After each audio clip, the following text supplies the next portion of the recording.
There is a good man, goes by the name of Colonial Movers, and he makes posts regarding the way that these ships are created. As you can see here, this is just searching for his name on the Star Citizen subreddit, pulls up posts from as far back as 7 years ago.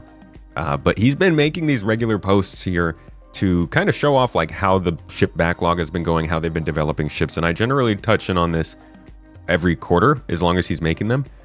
You may have seen this actually referenced in some videos that I've made. Let me move out of the way here so you can see it all. So it shows us all of the ships that have been, like, the year they were introduced, not necessarily delivered, but introduced. So for instance, you can see that we now have ships here that were not, I don't even know about these yet. These were mentioned in the episode we're about to watch. And if they're red, that means they don't exist in the game yet. If they are black, that means they've been filled out. The bottom rows here are variants, and the top are like traditional chassis. So down here on the bottom, you can see that there are a total of 227 vehicles and ships, including variants, and there are 187 of them complete. This was like a pretty big complaint, not even 3 or 4 years ago, that most of these ships have just not made it into the game, or most of the ships that have at least mattered yet. A lot more of these ships have been making it into the game over the last few years. And a very big difference this year was that none of the ships that were introduced were concept ships. So they're starting to move into a much more reliable position when it comes to the ships they've delivered. Plenty of these back here should have been delivered by now, but the gameplay doesn't exist. So they're lost to the void. Like, if the Genesis Starliner was brought into the game now, they'd bring it in and it would just be an oversized Cutlass Steel. We could be kinder than that. It would be a Starlifter with a bunch of seats in it. And then they would make passenger transport 2 years down the line and realize that they needed to add the Drinkifier, or whatever the heck it's called, in there, and have to redo the inside of the ship. So they try to avoid putting these ships in, these big ones that depend on a certain type of gameplay. Endeavor depends on just an absolute ton of stuff. The Crucibles, repair and rearming. The Orion is a different type of mining. The Banu Merchantman depends on player shops. And the whole D&E obviously are just ridiculously large, and we'll learn more about those in this episode too.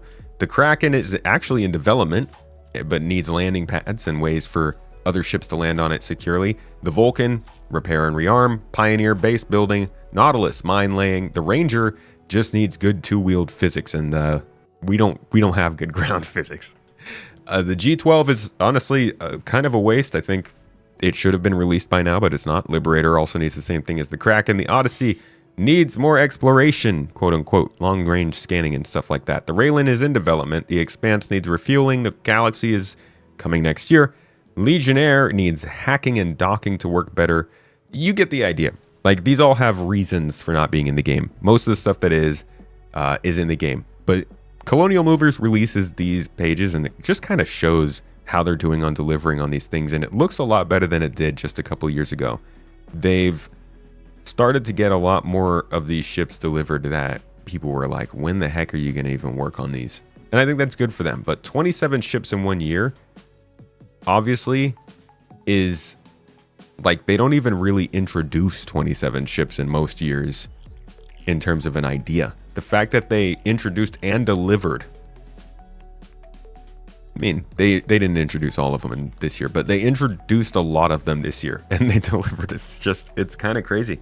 The ship team has really saved Star Citizen. I mean, it's the reason Star Citizen exists in terms of funding, but man, they came through in a time when they really needed it, because I think they were expecting Squadron to come out a couple years earlier than this when they took their investments for it. Either way, that's just a little, like, I don't know.